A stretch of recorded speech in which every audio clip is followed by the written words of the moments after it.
Nusja qëndronte në mes të sallës së dasmës me sytë e mbushur me lot, ndërsa të ftuarit shikonin në heshtje. Vetëm pak sekonda më parë, vjehra e kishte poshtëruar para të gjithëve, duke i thënë se nuk ishte e denjë të bëhej pjesë e familjes së tyre. Muzika u ndal, kamerat vazhdonin të filmonin, askush nuk guxonte të fliste. Dhëndri uli kokën dhe nuk tha asnjë fjalë. Nusja ndjeu se ëndra e saj po shkatërohej para syve të qindra njerëzve. Por pikërisht në atë moment, telefoni i vjehrës ra. Ajo buzëqeshi me vetbesim, duke menduar se ishte një urim tjetër për dasmën. Sapo e hapi telefonatën, fytyra ju zbe. Dora filloi t'i dridhej, ndërsa zëri nga ana tjetër i linjës shqiptoi disa fjalë që askush në sallë nuk mund t'i dëgjonte. Për herë të parë atë ditë, gruaja që kishte poshtëruar nuse mbeti pa fjalë. Pak sekonda më vonë, telefoni i rëshiti nga Dora dhe ra në dysheme. Të gjithë të ftuarit kthyen kokën drejt saj. Heshtja u bë edhe më e rëndë. Ajo u kthye ngadalë nga nusja, dhe ajo që bëri më pas ndryshoi rrjedhën e gjithë dasmës. Çfarë kishte dëgjuar në atë telefonat? Kush ishte në të vërtetë nusja që ajo kishte ofenduar? Dhe pse një sekret i mbajtur për më shumë se 20 vjet do të dilte në dritë pikërisht në ditën e dasmës? Kjo histori do t'ju tregoj se si krenaria, paragjykimi dhe etja për status mund të shkatërrojnë një familje brenda pak minutash. Por edhe se si e vërteta, sa do vonë të vijë, ka fuqinë të ndryshojë gjithçka. Mëngjesi kishte lindur i kthjellët mbi qytet dhe çdo gjë dukej sikur premtonte një ditë të përsosur. Në hotelin luksos ku do të zhvillohej ceremonia, punonjësit lëviznin me nxitim nga një cep në tjetrin. Tavolinat ishin zbukuruar me trëndafila të bardhë dhe qirinj të gjatë, ndërsa një orkestër po bënte provat e fundit. Në hyrje ishte vendosur një tapet i kuq që të çonte drejt sallës kryesore, ku ishin mbledhur të afërm, miq dhe partner biznesi të familjes së Dhëndrit. Të gjithë flisnin për të njëjtën gjë. Thuhet se kjo do të jetë dasma më madhështore e vitit. Familja e Arbenit nuk kursen kur para. Kam dëgjuar se janë ftuar edhe njerëz shumë të rëndësishëm. Askush nuk e dinte se pas buzëqeshjeve dhe dekorimeve luksoze fshihej një tension që kishte filluar shumë muaj më parë.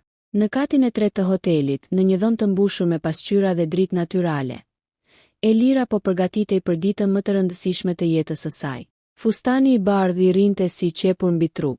Flokët i kishte mbledhur me kujdes, ndërsa në qafë mbante një varse të thjeshtë argjendi.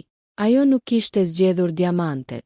Nuk kishte zgjedhur as bizhuteritë e shtrenjta që ja kishin ofruar. Varsja ishte dhurata e vetme që i kishte mbetur nga nëna e ndjer. Elira e preku lehtë me dorë dhe buzëqeshi. Do të doja të ishe këtu sot, pëshpëriti me zë të ulët. Pranë saj ishte shoqja e ngushtë, Sara. Je nusja më e bukur që kam parë ndonjëherë. Elira buzëqeshi. Nuk e di pse, por kam një ndjesi të çuditshme. Është normale. Çdo nuse emocionohet. Nuk janë emocionet. Është sikur diçka nuk shkon. Sara u përpoq ta qetësonte. Pas pak do ta harrosh gjithçka sapo të shohësh Arbenin. Elira pohoi me kokë, por nuk ishte e bindur. Ajo e dinte se problemi nuk ishte Arbeni. Problemi ishte nëna e tij. Që ditën e parë kur ishin takuar, zonja Merita nuk e kishte fshehur kur mendimin e saj. Sipas saj, Elira nuk ishte e denjë për djalin. Ajo nuk vinte nga një familje e pasur. Nuk kishte trashëgimi. Nuk kishte prona. Nuk kishte mbiemër të njohur. Babai i saj kishte qenë mekanik, ndërsa nëna infermiere. Të dy kishin punuar gjithë jetën me ndershmëri për të arritur vajzën e tyre. Por për Meritën, kjo nuk kishte asnjë vlerë. Në sytë e saj kishte rëndësi vetëm statusi.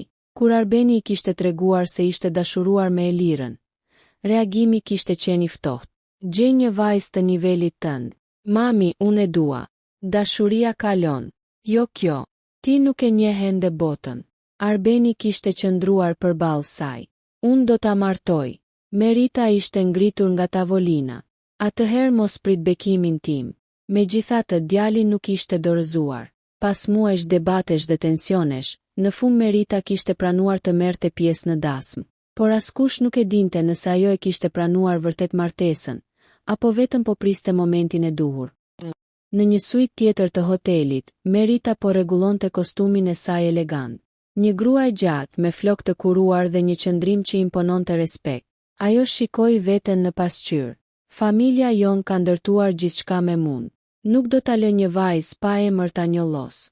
Pranë saj ishte motra. A nuk mendon se po e tepron? Jo, Arbeni është i lumtur, është i verbër. Dashuria nuk matet me para. Merita qeshi me ironi. Këtë e thon njerëzit që nuk kanë para. Motra uli kokën. E njihte shumë mirë. Kur Merita vendoste diçka, ishte pothuajse e pamundur ta ndryshoje. Ndërkohë Arbeni po priste në sallë. Ai kontrollonte vazhdimisht orën. Miku i tij, Klajdi, i ra në shpatull. Je gati. Më shumë se kur. Po nëna jote. Arbeni pshertiu. Shpresoj të mos krijoj probleme. E nje. Po. Atëherë përgatitu. Arbeni buzëqeshi me vështirësi. Ai e donte nënën, por e dinte se krenaria e saj shpesh ishte më e madhe se dashuria. Pak minuta më vonë filluan të mbërrinin të ftuarit. Fotografët bënin fotografi. Gazetarët lokal filmonin hyrjen. Muzika klasike mbushte sallën. Gjithçka dukej perfekte. Derisa në hyrje u shfaqe Lira. Salla u ngrit në këmbë. Të gjithë mbetën pa frymë. Fustani i saj ishte elegant, pa teprime. Bukuria e saj ishte natyrale. Edhe ata që nuk e njihnin filluan të pëshpërisnin. Sa e bukur është. Arbeni ka bërë zgjedhjen e duhur. Merita i dëgjoi. Dhe kjo e bezdisi edhe më shumë. Në mendjen e saj, njerëzit po admironin dikë që nuk e meritonte. Ajo i shtrëngoi fort gishtat mbi çantën e dorës. Ceremonia nisi. Prifti foli për respektin, për besimin, për familjen. Arbeni dhe Elira shikonin vetëm njëri tjetrin. Asgjë tjetër nuk kishte rëndësi, por Merita nuk po dëgjonte. Ajo ishte zhytur në mendime. Her pas here shikonte të ftuarit, pastaj Elirën, pastaj djalin, sikur po priste një moment, një arsye, një mundësi. Pas ceremonisë, të gjithë kaluan në sallën e banketit. Filluan urimet, fotografi, vallet, kamarierët shërbenin pije dhe ushqime. Atmosfera dukej e ngrohtë. Elira më në fund ndjeu se ankthi po largohej. Ndoshta kishte gabuar. Ndoshta Merita kishte vendosur ta linte pas të kaluarën. Ajo mori frymë lehtësuar. Në atë çast ju afrua vjehra. Në fytyrë kishte një buzëqeshje të çuditshme. Elira, po, kam një surprizë për ty. Çfarë surprize? Do ta shohësh përpara të gjithëve. Arbeni ishte larg duke biseduar me disa miq. Elira nuk arriti t'i tregonte. Merita u largua drejt skenës ku ishte vendosur mikrofoni. Askush nuk e kuptoi pse. Orkestra uli volumin. Të gjithë kthyen kokën. Merita mori mikrofonin në dorë. Në fytyrën e saj nuk dukej më asnjë buzëqeshje. Vetëm një shprehje e ftohtë. Një heshtje e rëndë pushtoi sallën. Elira ndjeu zemrën t'i rrihte fort. Instinktivisht kuptoi se diçka e keqe po vinte, por ishte tepër vonë për ta ndalur. Në sallë ra një heshtje e pazakontë. Të gjithë sytë u drejtuan nga Merita, e cila qëndronte në mes të skenës me mikrofonin në dorë. Disa menduan se do të mbante një fjalim të zakonshëm për çiftin, ndërsa të tjerë buzëqeshën, duke pritur ndonjë urim emocional nga nëna e dhëndrit. Vetëm Elira ndjeu një therrje në stomak. Ajo e njihte shikimin e Meritës. Nuk ishte shikimi i një nëne të lumtur. Ishte shikimi i dikujt që kishte planifikuar çdo fjalë. Merita e afroi mikrofonin pranë buzëve. Të dashur miq, familjar dhe të ftuar. Salla shpërtheu në duartrokitje. Ajo ngriti dorën lehtë. Para se të vazhdoj festa, dua të them disa fjalë. Arbeni buzëqeshi me mirësjellje, pa e kuptuar se çfarë po ndodhte. Mami, mos u zgjat shumë, tha ai me shaka. Merita nuk reagoi. Ajo vazhdoi ta shikonte drejt Elirën. Gjithë jetën kam besuar se familja ndërtohet mbi ndershmëri, respekt dhe dinjitet. Prandaj sot nuk mund të hesht. Në sallë filluan pëshpëritjet. Disa të ftuar shkëmbyen shikime të habitura. Elira ndjeu duar t'i ftoheshin. Djali im është rritur me sakrifica. Ai ka ndërtuar një emër që respektohet. Familja jon ka punuar për dekada për ta fituar këtë reputacion. Ajo bëri një pauzë. Dhe pikërisht për këtë arsye, nuk mund të pranoj që ai të martohet me dikë që nuk është në nivelin e tij. Një murmurim përshkoi sallën. Sara mbeti me gojë hapur. Klajdi pa Arbenin, i cili u ngrit me njëherë nga tavolina. Mami, çfarë po bën? Merita nuk e dëgjoi. Nuk kam asgjë personale me Elirën, por faktet janë fakte. Ajo nuk ka familje me emër, nuk ka pasuri, Nuk ka asgjë që ta bëjë të denjë për mbiemrin ton. Në sallë u dëgjua një pshërtim kolektive. Elira qëndronte e ngrirë. Lotët I mbushën syt, por ajo nuk donte të qante. Jo përpara qindra njerëzve. Arbeni u ngjit me nxitim në skenë. Mjafton. Merita e pa me qetësi. Jo. Sot do ta them të vërtetën. Kjo është dita ime dhe e Elirës. Pikërisht sepse është dita jote. Ajo u kthye sërish nga të ftuarit. E kam paralajmëruar djalin tim shumë herë. Ai nuk më dëgjoi. Sot dua që të gjithë ta dinë se unë nuk e kam miratuar kur këtë martesë. Në sallë mbretëronte heshtja. Fotografët nuk dinin nëse duhej të vazhdonin të filmonin. Disa ulën kamerat, të tjerë vazhduan duke kuptuar se po ndodhte diçka e pazakont. Një grua në tavolinën e parë pëshpëriti. Kjo është e tmerrshme. Një burr pranë saj tundi kokën. Nuk kam parë kurrë një poshtërim të tillë në një dasmë. Elira mori frymthell. Ajo u afrua ngadalë drejt skenës. Të gjithë menduan se do të shpërthente në lot, por zëri I saj ishte I qetë. Zonja Merita. Gruaja e shikoi me përbuzje. Po, nëse mendoni se pasuria e bën një njeri më të mirë, atëherë më vjen keq për ju. Në sallë u dëgjuan disa duartrokitje të lehta. Merita buzëqeshi me ironi. Fjalë të bukura, por nuk ndryshojnë realitetin. Cilin realitet? Që nuk I përket kësaj familjeje. Arbeni mori dorën e Elirës. Ajo është gruaja ime. Jo për mua. Atëherë ky është problemi yt. Merita u kthye nga djali. Nëse vazhdon me këtë martesë, mos prit që unë të të mbështes më. Në sallë ra përsëri heshtja. Të gjithë prisnin reagimin e Arbenit. Ai nuk hezitoi. Nëse duhet të zgjedh mes gruas sime dhe krenarisë tënde. Ai shtrëngoi dorën e Elirës. Zgjedh gruan time. Shumë të ftuar filluan të duartrokisnin. Merita u skuq nga zemërimi. Nuk e kishte imagjinuar kurrë që djali do t'i kundërvihej publikisht. Ajo zbriti një hap nga skena. Ishte gati të përgjigjej, kur telefoni në çantën e saj filloi të binte. Një tingull I mpreh që theu heshtjen. Ajo e hodhi një vështrim ekranit. Numri nuk ishte I ruajtur. Nuk është momenti, mërmëriti dhe refuzoi telefonatën. 5 sekonda më vonë telefoni ra përsëri. Ajo u bezdis. Kush mund të jetë? Motra ju afrua. Ndoshta është diçka urgjente. Merita pshertiu dhe pranoi telefonatën. Alo. Në fillim fytyra e saj mbeti e njëjtë.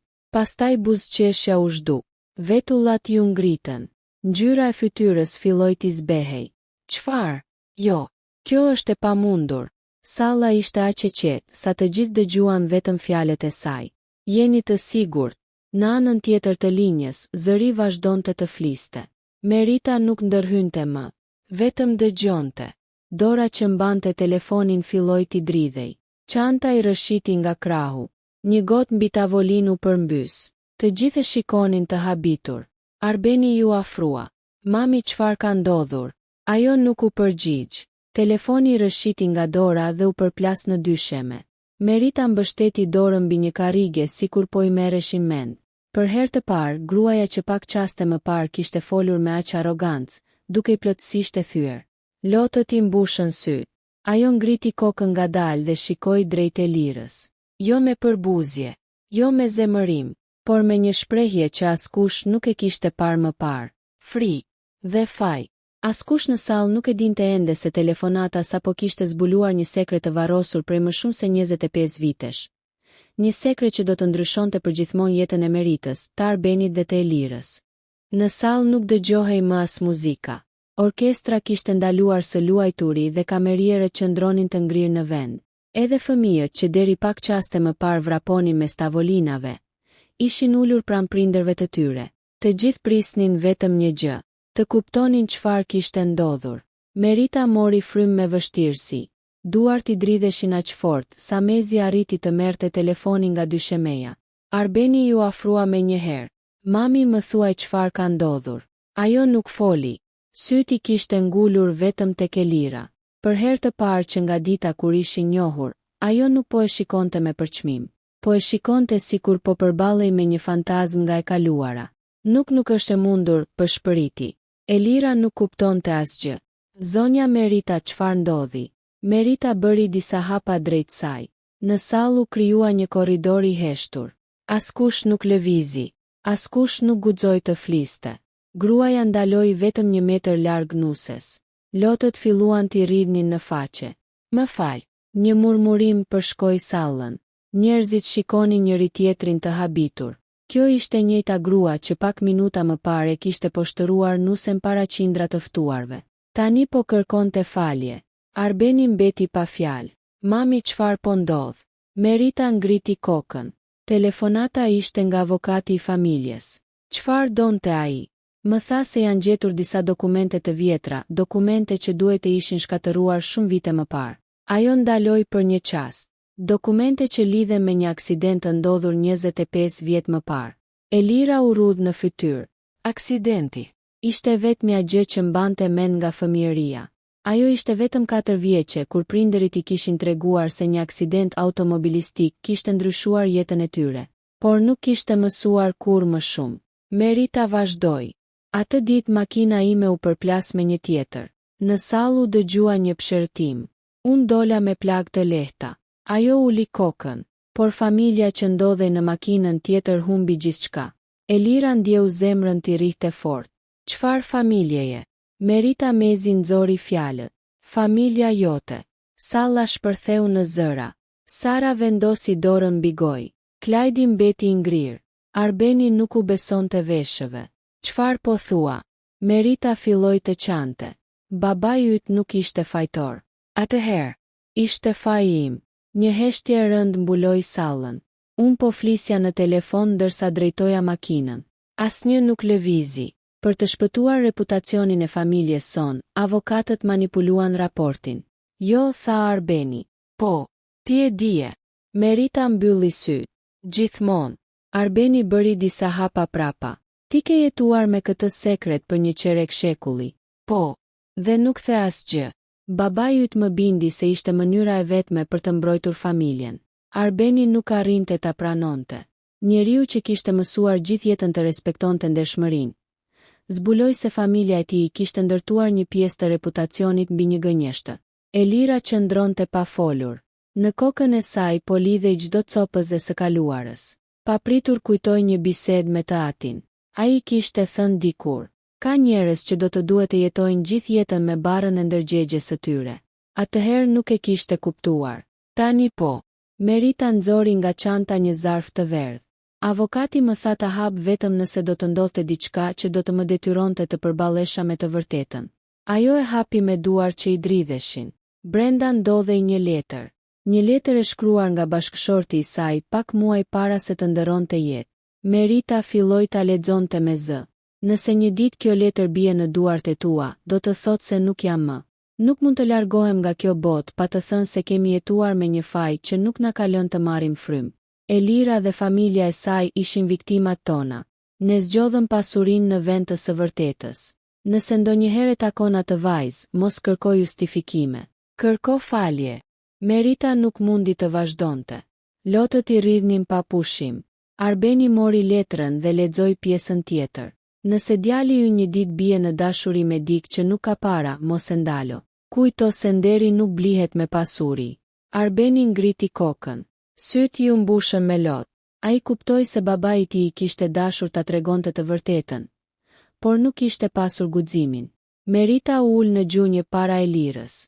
Nuk kam të drejtë të kërkoj falje. Të kam gjykuar për varfërinë tënde.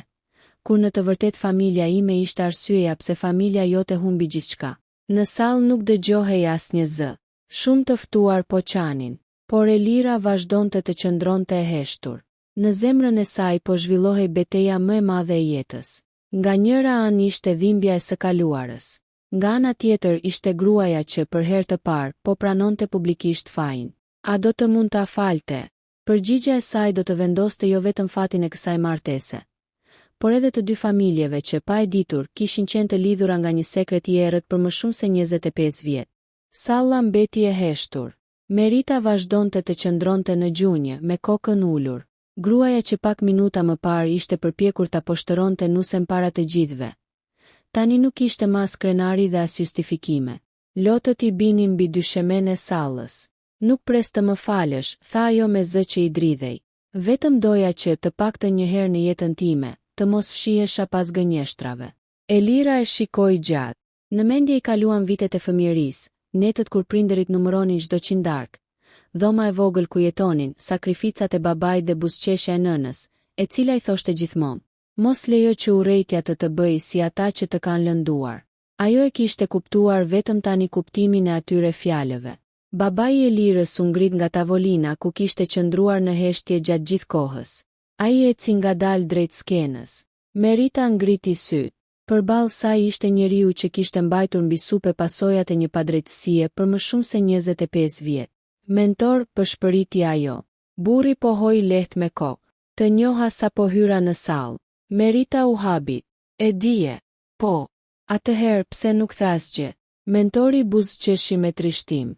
"Sepse nuk doja t'ja shkatëroja vajzës ditën më të lumtur të jetës." Në sallë shumë njerëz nuk I mbajtën dot lotët. Mentori vazhdoi.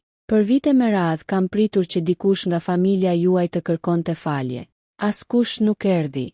Në fund vendosa ta lija gjithçka në duart e Zotit." Merita qau edhe më shumë. "Nuk kam asnjë justifikim. E di. Nëse duhet të përgjigjem para ligjit, do ta bëj." Mentori e pa drejt në sy. "Ligji mund të vonohet, ndërgjegja nuk vonohet kurrë." Këto fjalë ranë sigur mbi zemrën e Meritës. Ajo kuptoi se dënimin e kishte vuajtur çdo ditë të jetës. Arbeni ju afrua Elirës. "Nëse pas gjithë kësaj nuk dëshiron më të jesh me mua, do ta kuptoj." Elira e pa në sy. "Ti nuk më gënjeve kurrë. Nuk dija asgjë. Dhe nuk je përgjegjës për mëkatet e prindërve të tu." Arbeni shpërtheu në lotë dhe e përqafoi fort.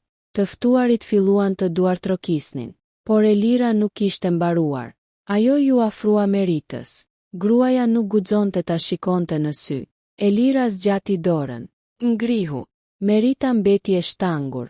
"Nuk e meritoj." "Ndoshta jo." Ajo heshti për një çast, por nëna ime më mësoi se falja nuk ndryshon të kaluarën. Ajo çliron zemrën e atij që zgjedh të mos jetoj me urrejtje. Merita shpërtheu në të qara. Ajo u ngrit ngadalë dhe përqafoi Elirën.